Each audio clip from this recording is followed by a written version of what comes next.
Islamic কতগুলো দল তারা কওমি মাদ্রাসা ভিত্তিক ৬০টি নিবন্ধিত রাজনৈতিক দল তারা একটা নতুন জোট করছে। কিভাবে দেখছেন আপনি?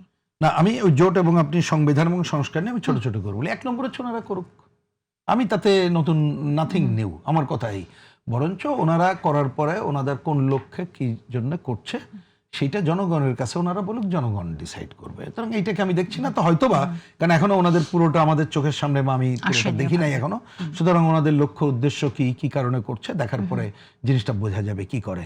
কিন্তু আজকের এই আলোচনার একটা পয়েন্টে আমি একটু, আপনিও বলেছেন এটা, একটু একটা কথা বলি। যেমন ধরেন সংবিধান সংস্কারের কথা বলছেন, এনসিপি যেটা বললো আমি এটাই বললাম, উনিও বলেছেন, আমিও তাই দেখি নাথিং নিউ। কারণ তারা শুরুতে তো এই দুইটাই বলেছে, তারা একেবারেই নতুন সংবিধান চায়, দ্বিতীয় রিপাবলিক চায়, আরো অনেক কথা বলেছে, সেদিকে আমি গেলাম না। তারা সেই কাজটা করুক। কিন্তু আমাকে যদি বলেন, আমরা এই কোন অভ্যুত্থানের সময় ধরেন কথাটা এরকমই বলতে হয়, ধরেন আমি লেফট, যদি আমাদের দল আপার হ্যান্ড নিতে পারতাম তাহলে এখন গণতন্ত্র যতটুকু পারি আমি এইটুক করে আমি টুয়ার্ড সোশ্যালিজমের দিকেই নিয়ে যেতে চাইতাম। পারি নাই, জনগণ চাইনি, এটা হলো না। ওনারা বাংলাদেশি জাতীয়তাবাদের রাজনীতি করে, ওনারা জিতছে সেই দিকে যাবে, ওনারা জিতলে হয়তো তাই করতেন। অনেক মুক্তিযুদ্ধ বিরোধী ইসলাম পন্থারাও জিতেছে, তারা তাদের কাজ করবে।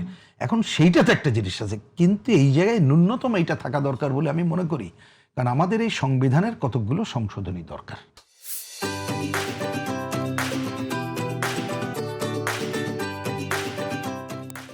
এটা আমি একাধিকবার বলেছি যে আমাদের পার্টির পক্ষ থেকে রাইট, এই সংশোধনী দরকার। এই জায়গাতে এখন তো আমরা জানি যে এটা বিশেষ কমিটিও হয়েছে একটু বলছি যে বোঝার জন্য যে আমাদের পার্টি, বাংলাদেশের কমিউনিস্ট পার্টি ৭২-এর ৪ নভেম্বর যখন এই সংবিধান গৃহীত হয়, তার আগে 18 অক্টোবর প্রেস কনফারেন্স করে, ওই সময় এটা ডকুমেন্টে আপনি পড়বেন, যে কোনো বইতেই পাবেন আর কি।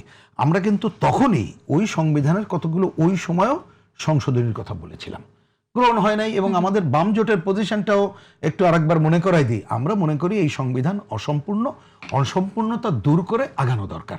এটা আমাদের মত, অন্যদের তো মিলবে না। কিন্তু আমরা মনে করি যে এইবার আমাদের সামনেও যে আলোচনায় যেহেতু আসছে, কতকগুলো সংশোধনী আনাটা দরকার। সেই জায়গায় এখন যদি ধরেন আমি যদি বলি যে আরে আমি এক্ষণে একটা সমাজতান্ত্রিক সংবিধান চাই, অন্যরা যদি বলে, তাহলে কিন্তু এই যে যতটুকু, আমি সবটা তো ঐক্য হবে না। ধরেন আমার কথা, ওনার কথা, 3 দলের ধরেন 3 তিরিককে ধরেন 9টা পয়েন্ট আসলো, তো 9 পয়েন্টে যদি আমি 3 পয়েন্ট একমত হই, ওইটুক করাটাই আগে বেস্ট। কিন্তু এই 9 পয়েন্টকে সামনে আনতে যে যারটা ওই 3 পয়েন্ট যদি সংকটে পড়ে, তাহলেই কিন্তু এই সময়ের জন্য এটা খুব ভালো খবর বলে আমার মনে হয় না। তা আমি মনে করি যে যতটুকু 100% ঐক্যমত্য আমরা হয়েছি আলোচনায়, সেই জায়গাটাও যদি সংশোধনের মধ্য দিয়ে আগায়, তাহলে সাংবিধানিক ভাবেও আমরা কতগুলো পজিটিভ অ্যাটিটিউডের জায়গায় যেতে পারি। এবং সেইটাও সংবিধান সংস্কারের কথা যে বলা হচ্ছে, সংস্কার আর সংশোধনী আমি খুব মেজর পার্থক্য দেখি না, সেই ধারায় আমরা এগিয়ে যেতে পারি। ওকে, যে পরিবর্তনটা হলে আসলে মানুষের উপকার হবে সেই পরিবর্তনটা। তাহলে কি আপনার কাছে মনে হয় যে শব্দযুদ্ধ নাকি আসলে ইগো একটা ক্ল্যাশ বলে আপনার কাছে মনে হয়? এটা অ্যাকচুয়ালি যদি বলেন, আমি যদি বুঝে থাকি, কারণ কিছু আলোচনায় তো ধরেন শুধু শোনা না, বডি ল্যাঙ্গুয়েজ এবং অ্যাটিটিউড বোঝা যায়, যার দলের অ্যাটিটিউড ওগুলো বোঝা যায়।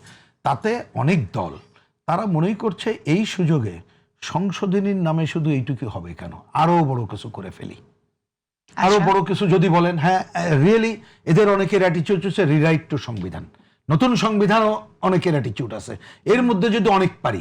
কিন্তু আমি মনে করি সেইটা যে সম্ভব না, তার আমি দুইটা ছোট্ট করে বলি। একটা হচ্ছে, আমি যদি বুঝে থাকি যে ঐক্যমত্যের আলোচনা অধিকাংশ, সেটা আমরা মনে করিনি। মুক্তিযুদ্ধকে আফুল করে আমরা করার কথা বলেছি, সংবিধানের দুর্বলতা বলেছি। আমি যদি ভুল না করি, গতকালই দেখলাম বিএনপির জেনারেল সেক্রেটারি, সিনিয়র রাজনীতিক, তিনিও বলেছেন যে আমরা সংবিধান সংশোধন করব। তাহলে আপনাকে তো এইটুক যদি আফোল্ড করেন, তাহলে তো সেই জায়গায় যাওয়া উচিত। কিন্তু হতে পারে যে আমি এইটাকে বলার মধ্য দিয়েই আমি একটা দলের বিরুদ্ধে একটা বড় পয়েন্টটাকে ছুড়ে দিতে পারবো। কিন্তু আমার ব্যক্তিগত পজিশন হচ্ছে, আমি তো বিএনপিকে জানি, বিএনপি কতটুক করবে, আমার তো এটা নতুন করে ছড়ার দরকার নেই। বরঞ্চ আমি ক্ষমতায় যে কি করতে পারি, তার জন্য আমি আমার সংগঠিত পজিশন গড়ে তোলারই।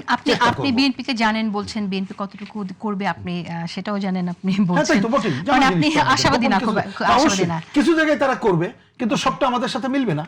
আমি সেটা জানি। এবং একটা কথা বলে শেষ করি, এখন আমি সময় নেই বলা যাবে না, যেমন ধরুন ঐক্যের আলোচনায় বিএনপির নাম ধরেই বলি যে এখন অন্যতম নেতা সালাউদ্দিন ভাই তিনি তো ছিলেন, যেমন একটা পয়েন্ট আমি এখন এটা বলছি না কারণ তো অন আলোচনা, উনি বলছেন যে আপনারা এটা দ্বিমত করছেন, আমরা তো ক্ষমতায় গেলে এইটা কিন্তু করবো প্রিন্স ভাই। তাই বলে আপনি করেন, পার্লামেন্টে যদি করেন, রাজপথের বাইরে এটা বিরোধিতা করব, আমি যদি আমরা পার্লামেন্টে যাই পার্লামেন্টে বিরোধিতা করব, আমরা দরকার হলে এটার বিরুদ্ধে হরতাল অবরোধ করব, অসুবিধা নেই, রাজনৈতিকভাবে আমরা ফয়সালা করব, কোনো অসুবিধা নেই। সেটাও বলে দিই, সংবিধানের 4 মূলনীতি কোশ্চেনে এটা যদি কেউ হাত দিতে যায়, আমরা তো এটার বিরুদ্ধে পার্লামেন্টে আমরা নাই, কিন্তু আমরা রাজপথে আমরা আন্দোলন সংগ্রাম করে আমরা জনমত যাচাই করে আমাদের পজিশন, এটা আমাদের পজিশন, এটা নতুন কিছু না।